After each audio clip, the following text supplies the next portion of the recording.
Louis, thank you so much for joining us today here. Oh, thanks for having me on. All right. Now, I was really intrigued to have you on, and you post so many really interesting articles. In one of your recent posts, you talked about how you say that gold this year will outperform silver. And that's actually what we've seen. Gold is up on the year just a little, and silver is down just a little. But why do you see this continuing?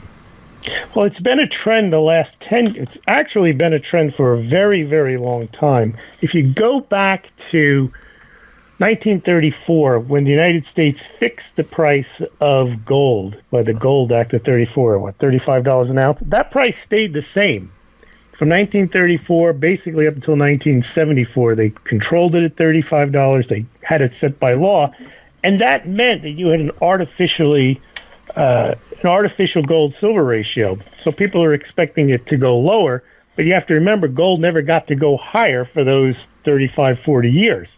Then when they allowed people to buy gold in 1974, and then when the world became more wealthy, India, China, they gravitated towards gold. So we've seen an elevated gold-silver ratio averaging well above 50 ever since 1975. And the only time we've had a pretty low gold-silver ratio was that brief shining moment when the Hunts brothers tried to wrap up the silver market. They tried to get as much silver as they could. And even then, it went down to 16 to 1. And then we had something around 30, 35 to 1 in 2011 when silver spiked. But other than that, normal circumstances, gold has had a big lead over silver. And I think that's going to carry on because if there are any shocks to the market, people are going to go to gold first. You're seeing Russia, Turkey, Kazakhstan adding to their gold. The place that people go initially when there is a crisis or they're contemplating a crisis or they're just trying to save wealth, it's always gold first. Silver was money, just like gold was money in terms of currency, but it was pocket change. You didn't save in silver, you saved in gold, and I think that's still the case today. And until gold gets into a real big bull market, I don't think silver will catch up. And you've seen it the last 5 years. The gold is up about 32% over silver, and it steadily just keeps moving up. And the gold-silver ratio is now 80, 81, 82. And until gold takes a big hit and goes up to 1,400, 1,500, I don't think silver will catch into that updraft until gold makes a definitive move forward. Could be wrong, but that's what I'm seeing. That's just, I think, typically how it goes in bull markets and bullion. Usually you have gold outperforming silver at first. Toward the end, where you look at a chart, you see gold was kind of the more steady, and then silver kind of goes up on a much steeper angle and maybe outperforms gold for short stance. But yeah, I totally agree in terms of, that's how it's been historically, especially in 1980 and 2011. That's certainly kind of how it played. And also, if you look at the drop, when they finally get around to manipulating silver, because silver is much smaller, it gets hit much, much harder than gold because there is a physical underpinning for gold that's larger than silver. The market is much larger, and silver is a lot easier to manipulate. It's a smaller market. Yeah. Yeah, in terms of derivatives now, for sure, that's definitely been the case. If you're talking about the COMEX and how quickly things can change, whether or not it's from rules or from rules changing on the COMEX, or them, they'll basically increase the amount of margin that you have to be a trader. And a lot of these traders on these derivative exchanges, a lot of them are individuals who only have so deep of pockets, and it's if the margin's jacking up, they run out of room to bet. Basically, I mean, the house, the banks, they have more money, so if they want to move the market, they'll move it, one way or the other. I also think that the small retail investor is definitely more heavily invested in silver than gold, and that's a plus and a negative. But I also think that the small retail investor is less looking. I mean, some people buy silver to preserve wealth, but a lot of people figure silver is the better buy. It's more speculative. I'm going to get that bigger bang for the buck when they take off. We've lost a lot of that, not a lot, but some of that silver retail buying into cryptos, because cryptos provide that speculative pop that a lot of people are looking for. Gold you don't buy for the speculative pop as much as you do silver. So I think crypto is taking away, even though I keep trying to say Bitcoin is digital gold, I think that it's the cryptos are what people are looking at to get that speculative pop. I would agree, at least for the younger people who have maybe they don't feel like waiting years. They want to try and make a 2 or 5 bagger in a matter of months, right? They go out there and speculate in the short term on cryptos. There's certainly a lot of that.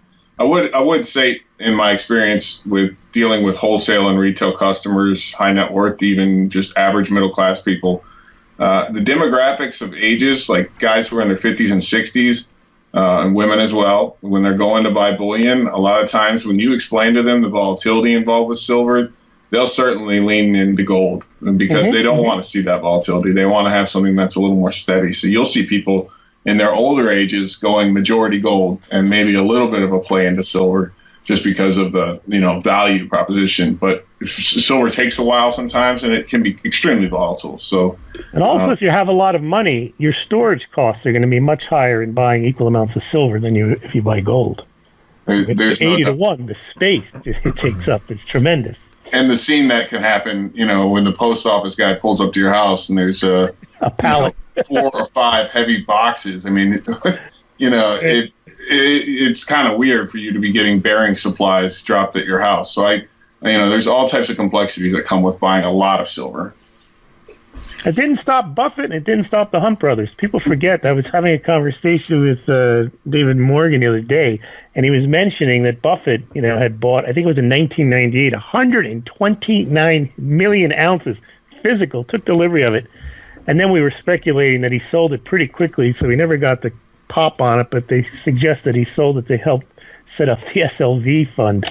Right. That 2006, that's about what it lines up at. If you look at the charts from 98 to 2006, the prices, I think he got in around $4 or $5 and he sold out at like 13. So maybe he doubled his money. Right.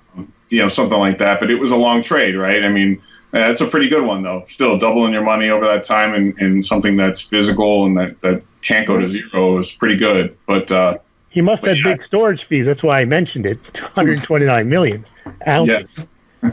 That's true. I mean, when you have that much, you can actually negotiate, right? You can get in there and talk directly to the depository, and you have leverage with that kind of size. Now, Lewis, I'm interested to know, what is your perspective on if people are holding gold or silver for the long term, do you still think silver will outperform? I think, and I'm only going on history, but I don't see why it would change, that if we get a big run-up in gold, we will get a bigger spike in silver. But historically, those spikes, as Mr. Anderson was noting, they're short-lived. So I think that would be a time for people who, if they are heavily invested in silver, to convert into gold when that ratio comes down. I think I've seen a lot of people, that's the conventional wisdom of what people are saying they're going to do. They're waiting for the silver spike. I'm not saying that silver's not going to rise. I'm saying it's not going to take off until gold really asserts itself and solidly holds $1,400, $1,500, $1,600. Yeah, Lewis, I was looking at some of the work you did recently. I think you were talking about India in one of your recent pieces that you made, being a very big silver buyer, and it looks like they're getting a little more aggressive in their imports. And so I went back and looked and just was looking at India. Can you give us a little bit of what you see when you look at India's data, how much silver importing they're doing? Yeah, so I started looking at India a few years ago and tracking their gold imports because India is well known as having a cultural affinity for gold, not so much for silver. And India, for both gold and silver, does not have domestic mining in any large amounts. In fact, I don't even think it has one mine that works for gold. It has, I think, 17, 18 million tops for silver. So it has to import the bulk of its gold and silver demand. Now with gold, because of the price of gold and the amount that they import, they have sometimes 10, 15% of their imports are gold. That's the entire country's imports. So the government is against gold for that reason. They put a 10% duty on. All it does is make people try to smuggle around it. And then there's a goods and services tax on top of gold. And I think what's happened in recent years are Well, silver is not necessarily a substitute for gold. There are Indians who figure there's more Indians now that are middle class, I think, than we even have people in the United States. So they buy silver. Also, India has industrial uses for silver. It built the world's largest solar plant. So it's using tens of millions of ounces in its silver products, solar projects. And so India had its biggest year in 2015 for imports, like 8,500 tons. And that coincided with the U.S. Mint, the Canadian Mint, the Austrian Mint, the Mexican Mint, all the mints across the world having record years. And that's when I was looking at people talk about when the physical market will take over and break the paper game. And then it all fell apart. Then India's silver demand fell off the table in 2016. We've seen a decline, the U.S. Mint, the Canadian Mint, and so on. And they were buying at a time. 2015 also, coincidentally, was the low in this cycle for silver. I think we got to 1420, 1430, something like that in December 2015. So it seems that the Indians, both Americans and Indians are similar in that Americans tend to buy, if you look at your sales data, you probably know this better than I do, but when the price is rising, people pile in because they want to catch it up. And when it's declining fast, they want to get the bargain.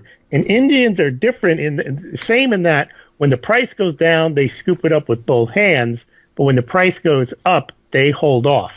So that's what happened in 2016. You still had some sell-through for Americans because the price was starting to move higher in 2016. Then we had Brexit, and we got to $21, $22 in the middle of 2016. But by then, Indian gold and Indian silver imports had pretty much slowed down because they knew the price had gone too high, too fast, and they stopped buying. But now, as we've moved into 2017, there's always pent-up demand for Indians. Indian demand is a constant demand, but it ebbs and flows based on how much money they have. A lot of rural farmers buy gold because they don't have bank accounts. So if there's a good rainy monsoon season and the farmers do well, they've got some extra cash. There's no point in holding on to those rupees. They know that. So they buy gold, and then to a certain extent, they also buy silver. But silver isn't really the investment. From what I understand, it's more of a trade for them or for decorative items. A lot of middle-class Indians have silverware, which Americans do not have anymore, silver sets. Less so they're buying it as coins and bars. They're buying a lot of middle-class cheap jewelry. I mean, you can buy bracelets, rings, $20, $30, $40, which a lot of Indians now have to spend. So that's driving the silver demand in India. Mm-hmm. Yeah, and just a couple points to throw in there. You had the demonetization, which threw a huge wrench in just the economy there. I'm sure you probably did a lot of researching on that, what that did to their importing of silver and gold.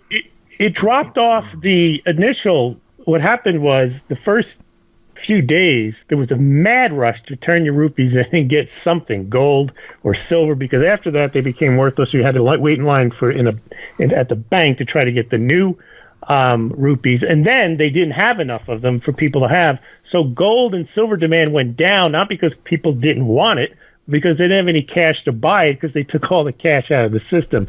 So we have seen, I think that scared people. That was the one thing that actually made me start to look at cryptocurrencies in a different light. I always said, why would you need a digital currency to buy something? You can always use cash. You can always use your credit card. Why? But when I saw how a government can just shut your money off, just say you don't have that money anymore, then I realized no one can shut you off of Bitcoin. Now, I still don't buy Bitcoin because I want to go out and spend it, but you realize if you have it, it can only be stolen from you illegally. Someone would have to hack it. But with the government just shutting down the entire country and saying that 85% of the then cash in circulation was no longer going to be any good, that's a wake-up call. And then you realize, well, even if cryptocurrencies are not backed by anything, they're not based on anything, but at least they're not centrally issued where they can recall them all or just make them worthless overnight. Just a background motive for that demonetization combination. It's probably a little bit more control, and historically their banking system's been pretty bankrupt. I've heard William White talk about how bad that banking system has been for decades. So pushing people into bank accounts would probably help prop it up for at least for a short term until they do whatever they're going to do with that banking system. So I think if you mark to model or if you mark to market that banking system, it's technically probably bankrupt. It was basically a way of getting more customers, because people had to, they had to go to the bank with the rupees, and then they wouldn't even necessarily give them the amounts of cash and new notes for their old notes. They said the reason was we wanted to, if you couldn't explain why you had that, then we wouldn't give it to you, but you can open up a bank account and put the money in there. And that's how they probably, in a way, they were able to capitalize their banking system, at least. And they claimed it was to catch out criminals, but right. But that's always a bigger motive. If you're doing something that drastic, there's got to be more to it. Yeah, on a big level. Yeah. Now, moving our focus from precious metals to oil, you recently reported on how the U.S. may become the world's largest exporter of oil next year. So if this were to happen, first of all, do you expect this to happen? And second, how do you think this would affect the petrodollar? Okay, so one of the things I noticed back in 2014 when they were projecting what shale was going to be, the first thing that came to my mind is, in the gold and silver community, there's always talk about the end of the petrodollar. And for our listeners, most of us know, but if you don't know, that the petrodollar is based on the agreements that Kissinger and Nixon set up with the Saudi Arabia and a couple other Gulf states, that they would agree to price their oil only in dollars and only accept dollars. And the reason they did that was because Nixon pulled the United States out of the Bretton Woods agreements in 1971, and which allowed foreign central banks to turn their dollars in for gold at the United States Treasury. Well, once they stopped that, a lot of the European countries, which were the major economic forces at the time, decided, well, why do we want the dollar? Why is the dollar any better than anything else if it's not backed by gold? So the United States had to scramble quickly and create some additional demand for the dollar other than just it was the United States. And the United States needed to have that demand because they were spending money like drunken sailors. So they came up with this agreement where they would protect the dollar by creating demand through Saudi Arabia, who would price their oil and accept only oil. I think today that's less important as to why the dollar is still the world reserve currency, because the total amount of trade in oil, I think globally, is 8 to 12%. And it is good that for the United States, that countries hold dollars to buy oil from Saudi Arabia. However, they hold dollars today for far more reasons than just to buy oil. But assuming they're only holding it to buy oil, which is not the case, they're holding it because the Treasury market is the most liquid market in the world, is if the United States becomes the world's largest oil exporter, which they're on track to do, well, then those same countries are going to need dollars to buy oil from the United States. So if the dollar needs some type of petro backing, you're going to get it from U.S. oil. And China's included in that. China buys oil from the United States today. They also buy significant amounts of natural gas that the United States sells. So what I think is happening is the United States, as it becomes an oil exporter, it actually can just swap out Saudi Arabia for that part of the demand for dollars. However, I don't think that Saudi Arabia is going away anytime soon as a U.S. ally, because this Iran deal, you know that Saudi Arabia is very, very happy about this. If you go back to the history of the Saudi-U.S. relationship, it kind of hit the rocks with Obama when, even though he vetoed the 9/11 bill, the Congress overrode his veto. And remember, Saudi Arabia threatened to sell their treasuries. This was in September 2016, and then the United States, Obama vetoed the bill and the Congress overrode it. But interesting thing happened. Saudi Arabia did not only not sell its treasuries once Donald Trump became president, it increased them from about 110 billion to about 150 billion, all through 2017. And now you look what's happened is the United States taking away the Iran deal. Well, Saudi Arabia is very happy because they don't like Iran at all. So I don't see Saudi Arabia pulling its support from its part of the petrodollar.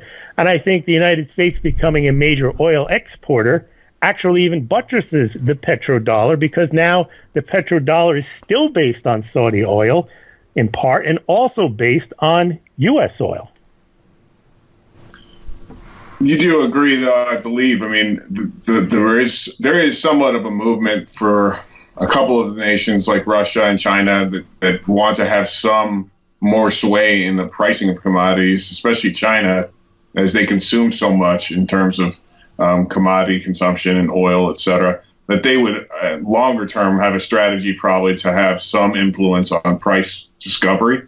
Yes, I think they want to have influence on price discovery. They also want to have trade, because it's not very efficient to swap your dollars and swap your own currency and get the other currency and always have to get dollars. However, for purposes of trade, that amount isn't as much as the amounts that countries actually hold in reserve. So, for example, Russia. Everyone talks about China dumping treasuries, Russia dumping treasuries. 2017 saw all the major countries add to the U.S. treasuries, not because they like the U.S., not because they even plan on using them in trade, but for the reserve purposes. Now, Russia had, after the first rounds of sanctions in 2000, I think it was 13, 14, whatever was going on back then, they started to sell their treasuries, and they were down to 67 billion. But in 2017, they went from 86 billion to about 96 billion in treasuries, because it was part of their increasing their overall foreign reserves, and that also included buying gold. So if you take Russia's foreign reserve position, they still have more U.S. treasuries in dollar amount than they have in gold, even though they have 1,892 tons of gold, which is worth about, I calculated, $83 billion. Now, there's a country that really does no trade with the United States, really should have no reason to hold U.S. treasuries, and yet still holds treasuries and has increased their treasury position over the last 16, 18 months. China, same thing. China uses the dollars. They were selling their treasuries off as the dollar was skyrocketing after QE ended from 2015 to 2017. So they use dollars for their own currency manipulation. They use them. They issue dollar-denominated debt for their state-owned banks. The sovereign entity has issued dollar-denominated bonds. So the dollar and the dollar-denominated bonds and U.S. treasuries are the most liquid. And while they may not want to use them and reduce the reliance, they're not looking to basically undermine their entire finances and the entire financial system. So what I think is the best thing, what they're doing is they're trying to trade local currencies when they can. But that's different than end of dollar hegemony, dollar collapse. And, that kind of talk drives me nuts, because no one benefits from a dollar collapse. And the only people that think they benefit are gold holders, that somehow their gold is going to go higher because the dollar collapses. But the countries that are actually buying gold are the ones that are going through foreign currency collapses. Argentina, Turkey, those are Iran right now. Countries whose currencies are getting clobbered. Venezuela. Well, Venezuela can't even buy gold because it's bankrupt. But the point being is, you don't want to be in a currency collapse environment. And clearly, if the United States was the center of that, then your gold wouldn't do you much good, because the amount of goods and services that would flow that are based on the entire dollar system would be gone. More likely what will happen is you're going to see currency collapses in all the emerging markets right now, because as the dollar gets stronger, they have dollar-denominated debt. It gets more expensive for them to issue, to pay back their dollars, and they don't have them if they don't have good economies.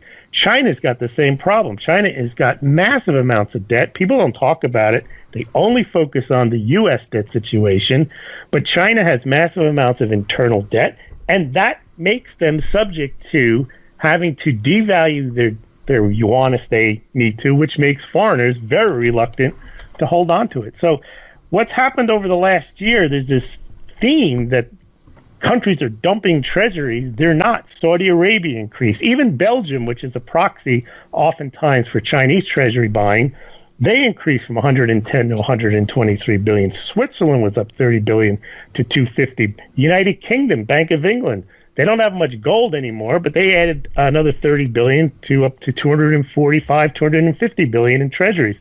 So the treasury market is deep, and it's not just to have so that you can trade a contract back and forth. That is going to happen, and that makes sense to happen because it's efficient.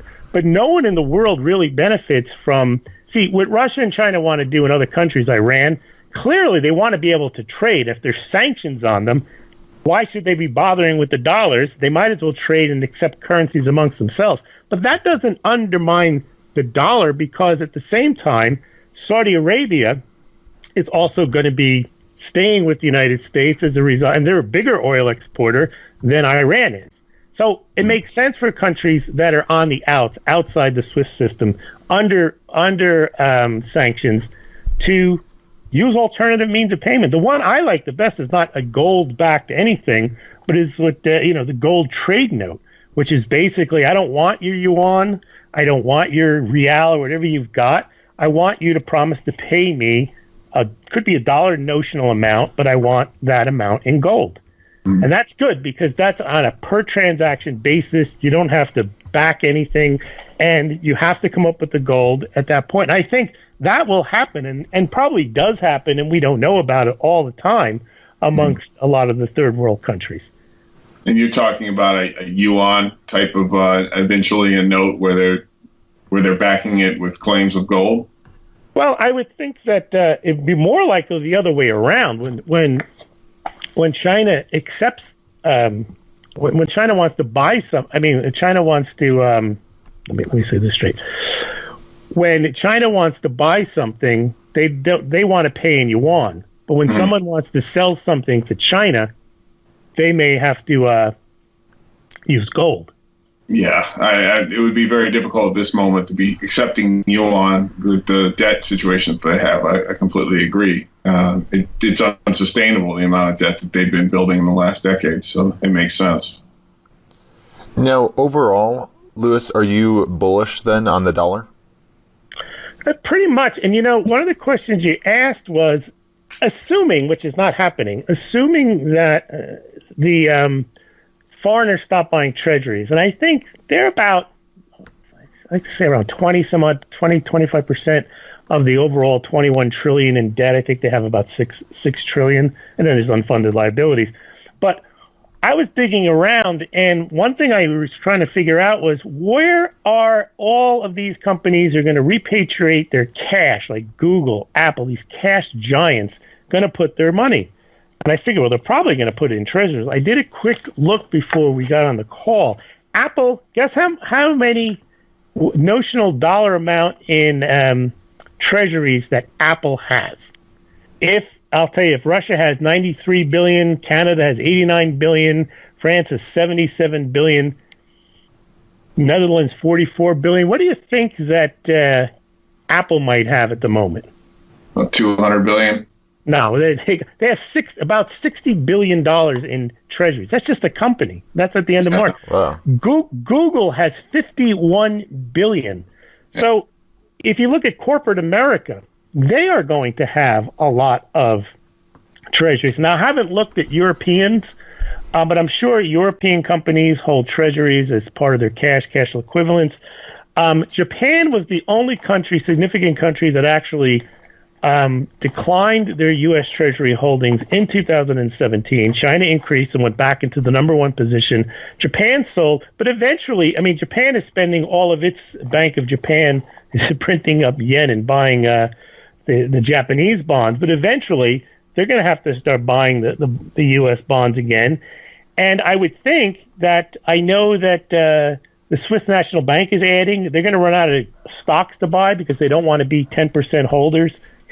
A lot of the major NASDAQ stocks probably, and have to deal with voting and having control blocks.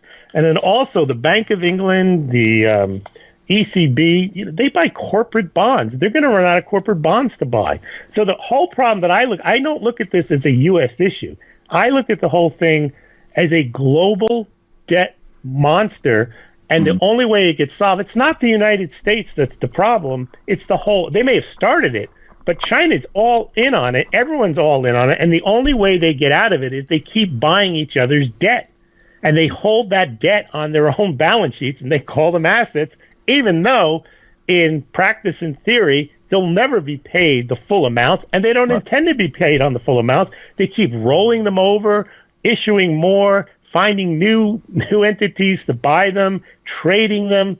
So I think that looking at the United States as the place where the dollar is going to collapse and everything's going to be better after that, that's not going to happen because the whole world is based on a dollar debt.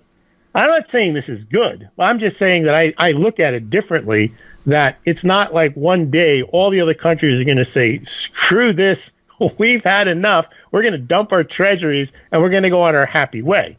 I get it. I mean, there are such things called debt super cycles, and doesn't it seem we're getting toward the end of one where the mathematics just don't make much sense? You have demographics in the United States that are bad as well, and you have pensions, liabilities, and stuff that are not funded, that need to be funded, and the only way to do that is to either print the money and bail it out, or somehow go into some nominal hyperinflation scenario or some high inflationary scenario. But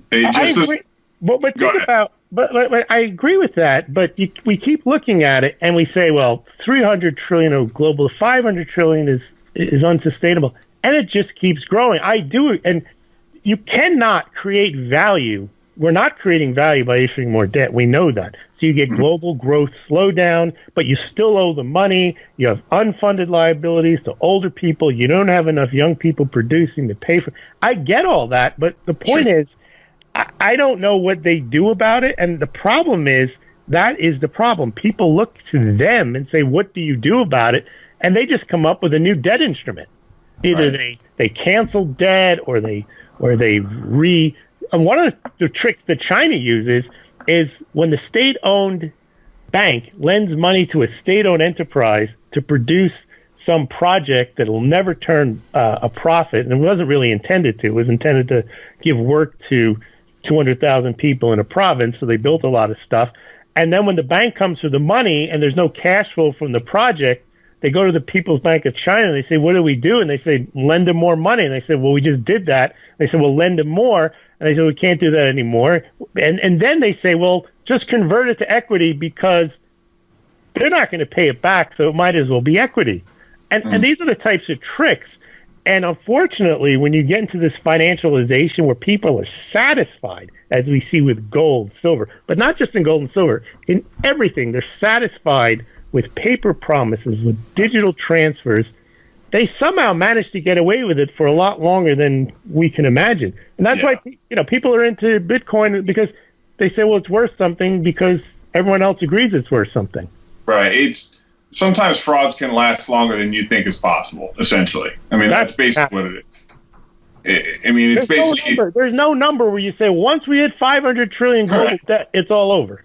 Right. What is the game theory for the fraud to come to fruition and everyone to realize, all right, well, this is bullshit, so give me the real things. I need to have real things. I mean, what is that? What is that number? Where is that timing, I guess, is what we're trying to pin down. What my issue has been the last 3 years, which is very disturbing, is, as I just mentioned, people have become satisfied and actually want and desire digital assets. Millennials especially. Look at it. You got Uber, right? You don't have to own a car. What's that one? You fly around and you don't even have to, you go and stay at a place. Airbnb. All these assets that aren't assets, they're just places where you can go and rent. You don't ever own or hold anything in your hand. There are entire generations that have never held a silver quarter, a gold coin, never used them. And they think, what would I want? What am I going to do with that? It's going to take up room in my pocket. That's how they look at it. It's a burden. My favorite is the Mark Dice one. They try to give the guy, $50 face value, 1 ounce gold coin for $50. And they'll take the chocolate bar instead, or they'll say, I don't want it. Right. And that highlights not just the financial ignorance, but what they're satisfied with. Netflix, that everything is digital, and they don't think of things in hard assets. And if you told them there was a crisis and everything went away, and the government just wired them more digits, they'd be like, "Oh, that's cool. I got more digits." Yeah, I mean, I definitely have seen those Mark Dice videos, and the people he's talking to, I know those types of people on the streets in San Diego who are walking around the piers. Most of them are in zombie mode, unconscious. What percentage of the but when people say people are going to demand that we back our money with gold and silver, they'll demand backing it in chocolate because that's what they want. Yeah, no, I get it. It's like that break point. You don't know what that is and what will happen from it. That's the problem. That's the dangerous part, is once you get enough of people who are angry about a situation, what can occur. And what happened in 2008? Basically, I was just reading Warren Buffett's thank you letter where he bought Goldman Sachs before the crisis. I mean, implicit, or he probably had an explicit promise that if anything happened to Goldman Sachs, he was going to get paid out. Insider deals, sure. All the sweetheart deals that he got, sure. But think about what happened. People were pissed off. What people really wanted then, which didn't really, I mean, it makes sense. Emotionally, they just wanted people to go to jail and then everything go back to the way it was. They weren't saying that we didn't like all this debt and they didn't like the fact that other people got more digital assets than they got. Right. And that they lost their house and somebody, quote, made money. But it wasn't the understanding that they needed gold or silver or something to stop this. What they wanted laws. They wanted somebody to go to jail. They didn't want a fixing of the system. Right. They didn't want the rampant consumerism to end. They just wanted to make sure that there was justice for fraud. Exactly. That's what I saw. I didn't see this. And if there was a time, that would have been it. And I think we started to see it. I think there was a lot of online, through YouTube, and the rising prices of gold and silver in 2009, 10, and 11 started to make people realize, this is the way to be. And I think that's when the governments decided, no, we don't want even people thinking this way. And they did exactly what they did when they first brought out the futures, was they tried to discourage physical hoarding and try to demoralize people for doing it by knocking down the prices and making sure that money went into the stock market and into the real estate market, because that was the wealth effect they wanted to create. The last thing they wanted was a lot of gold and silver stackers to get wealthy, because that would have taken the wealth out of their hands, and that would have changed the dynamic. It's the same right now with cryptocurrencies. They really don't want, unless they're holding 60-70% of these things, other people to have that amount of concentrated wealth. So they want to be in where they want to push the value, and their value is in corporate bonds, sovereign bonds, stock markets, things like that. That's where they can control it. That's where they can track it, and that's where they can skim off the top as much as they want. Right. I mean, bullion dealers are not the wealthiest company. I mean, they're not the largest companies in the world. No, not even close. When you drill down on the largest ones in the United States, you're talking about, I mean, it sounds like a lot, like revenues of like $7 billion a year, but you're talking about basis points on profit margins. It's not that impressive. You break down the profitability. I bet you Supercuts gets a bigger net profit. Yeah, the gross profit margin's not too thick. All right. Well, just one last question for you before we let you go, Lewis. When you're talking about how there's really been this sentiment change, past when there's been a crisis, people rush towards gold and silver, but it seems like nowadays that's not what people are really wanting. What do you see happening this time? Will people actually, will the sentiment change? Are we in uncharted territory? Will people not rush towards gold and silver when there's a crisis? What I am concerned about, and again, this isn't my point of view. A lot of people, when I say things, they say, well, how can you say that? It's not because I believe it or because I want it to happen. It's what I see happening. I'm looking at, people are saying gold is money, period. Gold has been money for 5,000 years, period. And therefore, gold will always be money. Now, I may agree that it probably should be, or I want it to be, but I'm starting to think that there's enough people out there that are saying, no, Bitcoin is. I'm not saying it is. But I'm seeing there is enough people who actually believe that it is. And what I'm concerned about is the analogy of people in 1880 saying horses are transportation, period. We've been riding horses for 5,000 years, period. And when you need a place to go, you're going to get on a horse. You're not going to get on something with an engine in it blowing smoke out. It's dangerous. It goes too fast. I see historically people take the fast option, whether it makes sense or not. Horses are safer.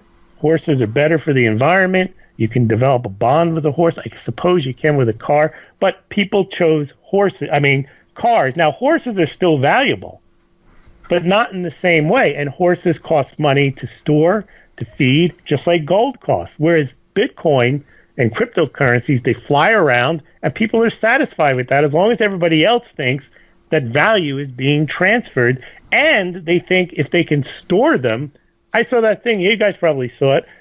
I think it's nuts, but that's what's happening. They have the billionaires putting their private keys and papers into a vault that has Bitcoin in it. Yeah. And that tells me that, forget what I think, that the world has moved in that direction. It's not 100% gold is money, always will be, period, because there's already, and it's not big yet, but it's like $300-400 billion in value on just cryptocurrencies. I mean, I agree in some perspective of that. On the internet, for sure, they're very loud, the people who trade Bitcoin, and they have very, very sharp opinions on it. But there's a little bit of a concern in the sense that, there's a bunch of different points. I mean, gold obviously is about 8 trillion roughly. If you're talking about physical gold in the world, that stuff's it's indestructible. And when you look at the cultures that buy it, you're talking about China and India. Those cultures aren't going anywhere but larger. Their middle classes are growing, and we're talking about the next 20, 30, 40 years. They're going to continue to consume physical gold. So the derivative play right now, like if you look, for instance, at the COMEX and the ETFs, that's 1.5% of all physical gold in the entire world.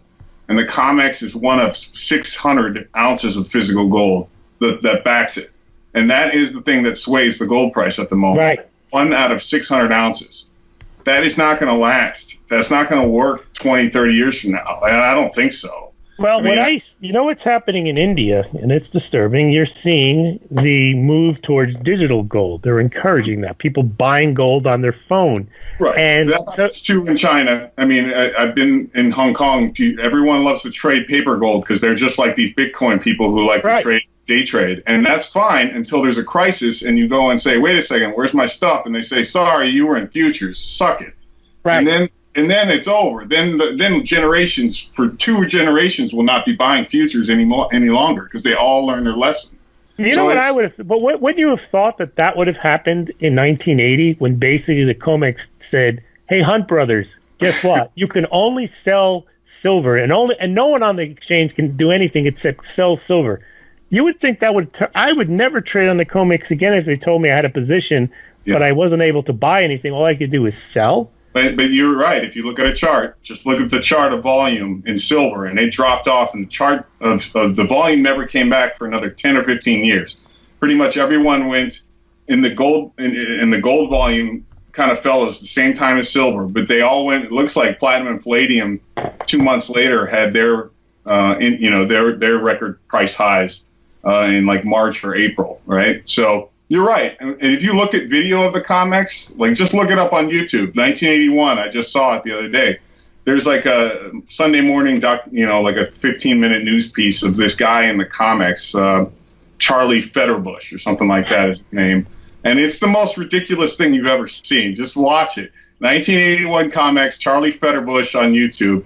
And then you go and you wonder, where's Charlie Fetterbush? And you go Google it. And Charlie Fetterbush got busted like 2 times for front running his clients in like the late 80s and early 90s, and then eventually got 3 years of this this or that prohibition on the COMEX. But if you start looking at the COMEX in terms of the characters and the people who were trading it in the 80s, it was a Wild West. These people a lot of them were very colorful people, to put it kindly, I think.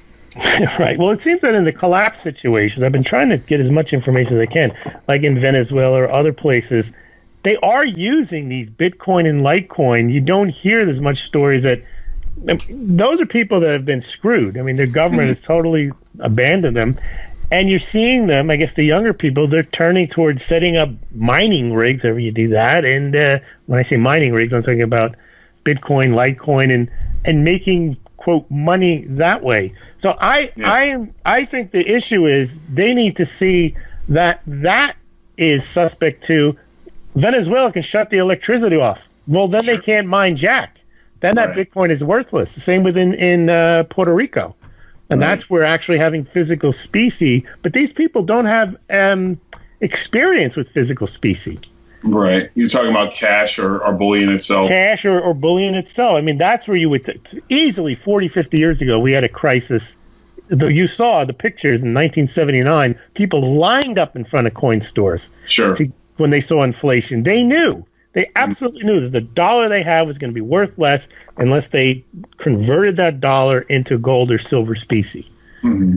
And today, because the cryptocurrencies go up, people viewing them as the inflation hedge, they have to crash or be hacked, or in some way people need to realize that they're not as on solid ground as they say they are. Because they rely on too many inputs. They rely on electricity, access to the internet, access to the satellite, whatever it is. It's not the same as having the coin in your hand. No. They say, well, I control the keys. Yeah, but you don't have your Bitcoin in your hand. You have to access it. It's synonymous to positioning and investing. You don't go all in on one thing. You don't go all in on one digital thing and just assume that the infrastructure will always work exactly like it's working at the moment. You have to kind of use a combination of various things, the things that have worked for hundreds, thousands of years, and then other things perhaps that are new and are, have great technology to them perhaps.